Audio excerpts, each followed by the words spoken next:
जम्मू कश्मीर और हरियाणा में हुए विधानसभा चुनावों के नतीजे सामने आ चुके हैं। हरियाणा में बीजेपी मेजॉरिटी के आंकड़े को पार कर सबसे बड़ी पार्टी बनकर उभरी है और लगातार तीसरी बार हरियाणा में सरकार बनाने जा रही है। वहीं जम्मू कश्मीर में वहां की local party national conference majority का आंकड़ा पार कर सबसे बड़ी पार्टी बनकर उभरी है। सबसे पहले बात कर लेते हैं जम्मू कश्मीर की। यहां Jammu and Kashmir national conference को 42 सीटों पर जीत मिली है, वहीं कांग्रेस को सिर्फ 6 सीटों पर।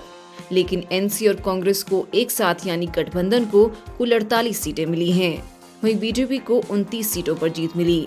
इसके अलावा एक एक सीट आम आदमी पार्टी, जेपीसी और सीपीआईएम को मिली है। साथ ही 7 निर्दलियों को भी जीत मिली है।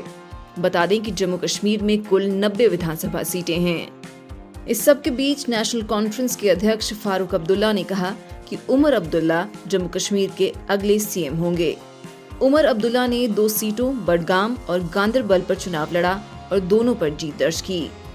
तो वहीं जम्मू कश्मीर की पूर्व मुख्यमंत्री महबूबा मुफ्ती की बेटी इल्तिजा मुफ्ती श्री गुफवारा बिजबेहरा सीट से हार गईं। उन्होंने कहा, मैं लोगों के फैसले को स्वीकार करती हूँ। उधर नौशेरा सीट से हारने के बाद रविंद्र रैना ने भाजपा प्रदेश अध्यक्ष पद से इस्तीफा दे दिया।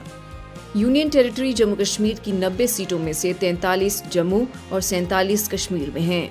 भाजपा ने जम्मू रीजन की सभी 43 सीटों पर चुनाव लड़ा और 29 सीटें जीतीं। वहीं कश्मीर रीजन की 47 सीटों पर भाजपा ने 20 कैंडिडेट उतारे थे। यहां भाजपा का खाता नहीं खुल पाया। गुरेज सीट से एक उम्मीद थी। यहाँ से फकीर मोहम्मद खान बीजेपी के कैंडिडेट थे।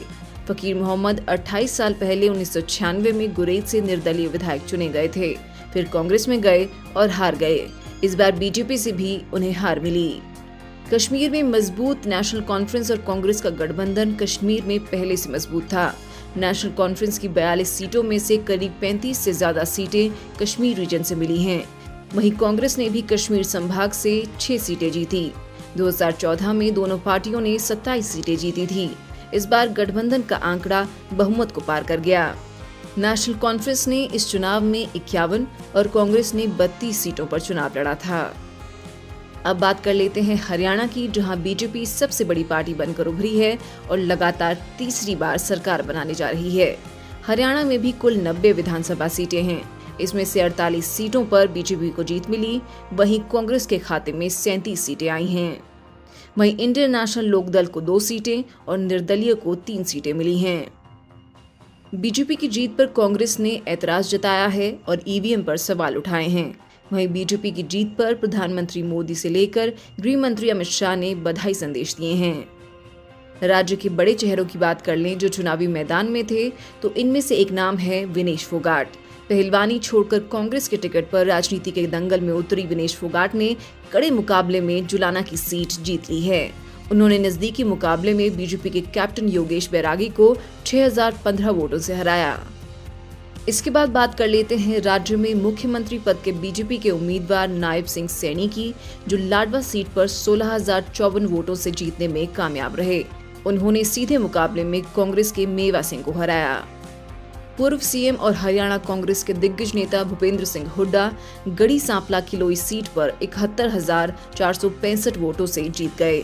उन्होंने बीजेपी उम्मीदवार मंजू को सीधे मुकाबले से हराया। वहीं हारे हुए चेहरों की बात करें तो इसमें इनेलो मुखिया और ओम प्रकाश चौटाला के छोटे बेटे अभय सिंह चौटाला अपने ही गढ़ में हार गए। एलनाबाद की सीट पर कांग्रेस उम्मीदवार भरत सिंह बेनीवाल ने उन्हें 15,000 वोटों से हरा दिया। बीजेपी उम्मीदवार तीसरे स्थान पर रहे। वहीं पूर्व डिप्टी सीएम जजपा नेता दुष्यंत चौटाला को भी चाचा की तरह अपने गढ़ में करारी हार झेलनी पड़ी।